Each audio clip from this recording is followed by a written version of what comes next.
नमस्कार दोस्तों, आज के इस वीडियो में हम बात करेंगे किसी म्यूचुअल फंड में इन्वेस्ट करने से पहले कौन कौन से ऐसे महत्वपूर्ण बिंदु हैं जिस पे हमें ध्यान देना चाहिए। क्योंकि जब भी हम किसी म्यूचुअल फंड में इन्वेस्ट करते हैं तो ये हमारा एक बहुत लंबे टाइम का गोल हो रहता है, कोई हमारा फाइनेंशियल गोल रहता है और उसको अचीव करने के लिए ही हम किसी म्यूचुअल फंड में इन्वेस्ट करते हैं। तो इसको हम बार बार चेंज नहीं कर सकते, लाइक 6 महीने 1 साल में हम अपने अगर डिसीजन को बदलेंगे तो इससे हमारे जो एनुअलाइज रिटर्न है वो इम्पैक्ट हो सकते हैं। तो इसीलिए किसी भी फंड में इन्वेस्ट करने से पहले ही आपको सोच विचार करना है, जो इम्पोर्टेंट पॉइंट्स हैं उसको ध्यान में रखते हुए इन्वेस्ट करना है। क्योंकि इंडिया में हंड्रेड्स ऑफ म्यूचुअल फंड हैं, अब उनमें से आपको कौन सा चूज़ करना है और कौन कौन से वो पॉइंट्स हैं जो आपको चेक करने चाहिए इनमें से पहले, आज हम इस वीडियो में चर्चा करेंगे। तो चलिए देखते हैं। तो जैसे सबसे पहला जो पॉइंट है जो हम चेक करते हैं वो है कि एनुअलाइज रिटर्न कितने हैं।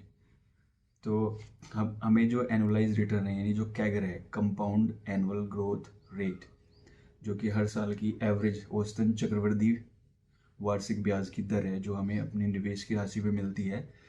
तो उसको जब भी हम चेक करें तो वो हमें 1 या 2 साल का नहीं बल्कि कम से कम 5 से 10 सालों के जो ट्रैक रिकॉर्ड है, जो फंड की परफॉर्मेंस है, जो एनुअल रिटर्न है, वो चेक करने चाहिए।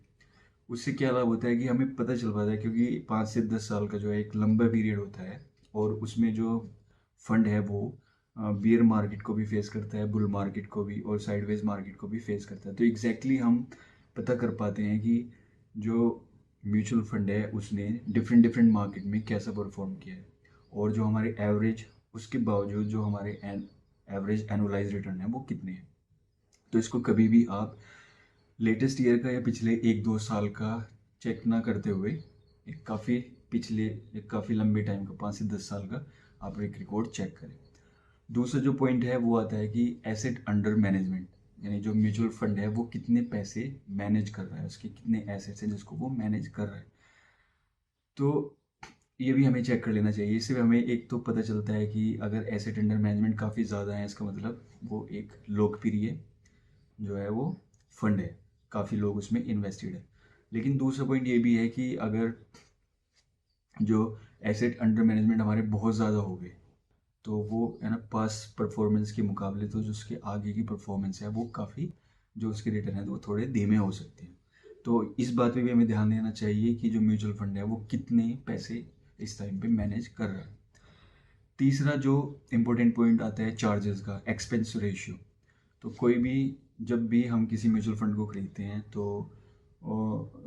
उसमें हमें एक फ़ीस देनी पड़ती है अपने पैसे को मैनेज करने के लिए, फंड मैनेजर।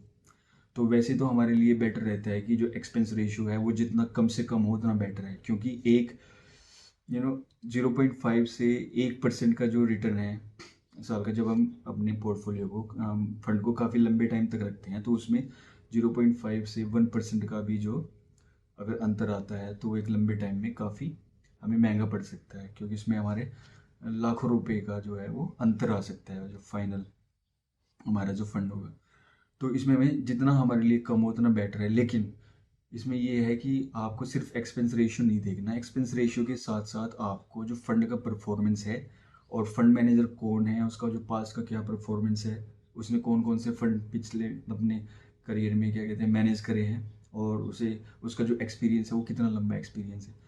तो एक्सपेंस रेशियो के साथ साथ जो फंड का परफॉर्मेंस है वो दोनों एक साथ देखने हैं, क्योंकि ज़रूरी नहीं है कि अगर एक्सपेंस रेशियो हमारा ज़्यादा है तो वो ख़राब फंड है। और तो हमें एक्सपेंस रेशियो के साथ साथ परफॉर्मेंस भी देखनी है। इसके बाद आता है एक टर्म होता है अल्फ़ा। अल्फ़ा क्या है कि हम कभी भी ऐसे जब भी हमें कोई परफॉर्मेंस चेक करनी होती है तो हम उसको कंपैरेटिवली ही चेक करते हैं। तो जैसे एक बेंचमार्क है, जैसे इंडेक्स, अगर हम एक बेंचमार्क है तो उसकी तुलना में जो हमारा फंड है उसका जो परफॉर्मेंस है वो कैसा रहा। मान ली उसने जो बाजार है उससे ज़्यादा रिटर्न दिए या जो हमारा इंडेक्स है उससे कम रिटर्न दिए, तो इसको चेक करने के लिए एक टर्म आता है अल्फ़ा। तो अल्फ़ा जो है हमारा एक से कम से कम एक से ज़्यादा तो होना ही चाहिए, क्योंकि जब आपका जो अल्फ़ा एक से जितने परसेंट ज़्यादा होगा तो वो बताएगा कि जो मार्केट से उतने परसेंट आपके जो फंड ने रिटर्न ज़्यादा दिए हैं, उससे उससे मार्केट से उतने परसेंट कम आपके जो फंड है उसने रिटर्न दिए हैं। तो इसको अल्फ़ा को भी चेक करें, और ये हमेशा 1 से ज़्यादा ही होना चाहिए, लगभग 5 के आसपास तो होना ही चाहिए। ठीक है, उसके अलावा फिर जो नेक्स्ट टर्म आता है वो आता है बीटा। बीटा क्या होता है कि बीटा हमारे जो फंड है उसकी वोलेटिलिटी को दिखाता है, कि अगर जैसे बाजार जो है हमारा इंडेक्स जो है वो अगर एक साल में 10% ऊपर जा रहा है, तो उसकी तुलना में जो हमारा जो फंड है वो कितने ज़्यादा रिटर्न दे रहा है, उससे 8% ज़्यादा या 10% ज़्यादा।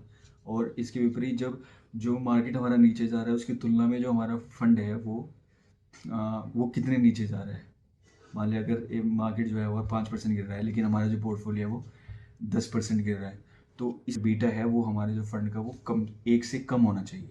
1 से जितना कम होगा उतना कम वोलेटाइल होगा हमारा पोर्टफोलियो। और ये बहुत ही इंपॉर्टेंट है मेरे हिसाब से तो, क्योंकि जो इन्वेस्टिंग है वो सारा का सारा खेल ही साइकोलॉजी का है। अगर आपका जो फंड है वो ज़्यादा वोलेटाइल नहीं होगा, तो मेरा मानना ये है कि आप ज़्यादा लंबे टाइम तक उस फंड के साथ इन्वेस्टेड रहेंगे। क्योंकि मान लीजिए अगर कभी बैड फेज आता है, मार्केट 5% गिर जाता है और उसकी तुलना में आपका जो पोर्टफोलियो काफ़ी तेज़ी से गिरता है, तो चांसेस बहुत ज़्यादा हैं, क्योंकि ये ह्यूमन साइकोलॉजी है कि आप अपने पैसे को सेव करने के लिए, प्रॉफिट को सेव करने के लिए उसको एग्जिट कर सकते हैं। तो मेरे हिसाब से ये बहुत इंपॉर्टेंट पॉइंट है बीटा, क्योंकि आपका जो फंड है जितना कम वॉलेटाइल रहेगा उतना ज़्यादा आप उस फंड के साथ बने रहेंगे, और उतनी ज़्यादा उसमें जो है कंपाउंडिंग होगी। फिर इसके अलावा जो जो नेक्स्ट पॉइंट है वो है मैनेजर का, कि फंड के साथ साथ, फंड के रिटर्न देखने के साथ साथ और ये सब पॉइंट देखने के साथ साथ आपको ये भी देखना चाहिए कि फंड का मैनेजर कौन है, और उसका जो इन्वेस्टिंग स्टाइल है वो कैसा है। क्या वो ग्रोथ इन्वेस्टिंग करता है, वैल्यू इन्वेस्टिंग करता है, या फिर कॉन्ट्रा इन्वेस्टर है, और वो फंड के साथ पिछले कितने सालों से जुड़ा हुआ है। अगर जैसे फंड मैनेजर चेंज होता है तो उसके साथ साथ में हमारी जो फंड की परफॉर्मेंस है उस पर भी इम्पैक्ट पड़ता है, क्योंकि हर फंड मैनेजर की जो इन्वेस्टिंग स्ट्रैटेजी है वो बिल्कुल अलग होती है, हो सकती है कि बिल्कुल अलग हो। तो इसकी वजह से अगर बार बार आपका जो फंड मैनेजर है वो चेंज हो रहा है, तो उससे उसका जो इम्पैक्ट है वो भी आपके फंड पे देखने को मिलेगा। और इससे भी अच्छा है कि आप उस फंड मैनेजर के साथ जाएं जिसके साथ जो आपका फाइनेंशियल गोल है वो अलाइन होता है, उसकी जो स्ट्रैटेजी है वो आपके फाइनेंशियल गोल के साथ अलाइन होती है। ठीक है, तो ये हो गया। इसके अलावा जैसे कुछ जो हमारे म्यूचुअल फंड हैं, जैसे टैक्स सेविंग फंड हो गए, ELSS, तो इस तरह के जो फंड है उसमें जो टैक्स सेवर फंड है उसमें क्या रहता है कि एक लॉक इन पीरियड रहता है। आपने एक बार पैसा डाला तो आप 3 साल से पहले आप अपना पैसा नहीं निकाल पाएंगे। तो अगर आप ऐसा करते हैं तो आपको एक एग्जिट लोन देना पड़ता है, यानी 1%, 2%, 3% जो भी रहता है। तो आपको ये भी चेक करना चाहिए म्यूचुअल फंड में इन्वेस्ट करने से पहले कि आप जिस फंड में इन्वेस्ट कर रहे हो क्या उसमें कोई लॉकिंग पीरियड है, और अगर है तो एग्जिट लोड कितना है। तो ये भी एक महत्वपूर्ण पॉइंट है जिस पे आपको ध्यान देना चाहिए। तो ये कुछ पॉइंट थे जिस पे कि हमें म्यूचुअल फंड में इन्वेस्ट करने से पहले ध्यान देना चाहिए। इसके अलावा कुछ ऐसी चीज़ें हैं जो हमें म्यूचुअल फंड में इन्वेस्ट करने से पहले खुद से ही डिसाइड कर लेनी चाहिए। जैसे कि आप अपना जो भी निवेश का डिसीजन ले तो उससे पहले आप अपना एक फाइनेंशियल गोल बनाएं कि आप जो ये निवेश है वो किस वजह से कर रहे हैं। बच्चों की एजुकेशन को फंड करने के लिए, या फिर आपके रिटायरमेंट होम को खरीदने के लिए, या आप अपने रिटायरमेंट की प्लानिंग के लिए ये इन्वेस्ट कर रहे हैं। फिर दूसरा जो इम्पोर्टेंट पॉइंट है वो है कि आप अपना एक टाइम होराइजन डिसाइड करें कि आप जो ये निवेश कर रहे हैं वो कितने टाइम के लिए, शॉर्ट टर्म के लिए है या फिर एक काफ़ी लंबे टाइम के लिए। और उसके बाद टाइम डिसाइड करने के बाद ही आप अपना कोई जो है फंड को चूज़ करें। ठीक है, और फिर आता है कि फंड मैनेजर को जाने, जैसे कि हमने इस वीडियो में पहले बात करी, आप उसकी इन्वेस्टिंग स्टाइल और उसकी स्ट्रैटेजी क्या है, क्या वो आपके फाइनेंशियल गोल से अलाइन करती है या नहीं।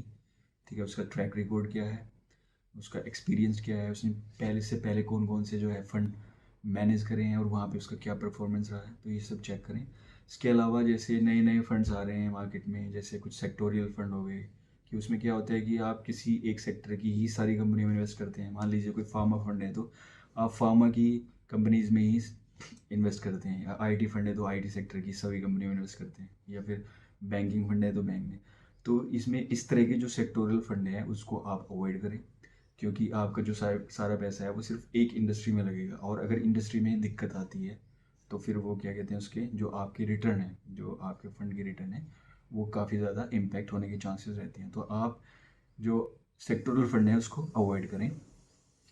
इसके अलावा जैसे देखा गया है कि बहुत सारे लोग बहुत सारे म्यूचुअल फंड में इन्वेस्ट करके रखते हैं। वो स्मॉल कैप में भी कर लेते हैं, एक मिड कैप ले लेते हैं, लार्ज कैप ले लेते हैं, फ्लेक्सी कैप ले लिया, फिर उसके अलावा डेट फंड ले लिए। तो इस चीज़ को अवॉइड करें। आप ज़्यादा से ज़्यादा, अगर आपको ज़रूरत है, ज़्यादा से ज़्यादा सिर्फ दो ही पोर्टफोलियो, दो ही फंड को आप चूज़ करें, सिर्फ दो से ज़्यादा फंड ना रखें।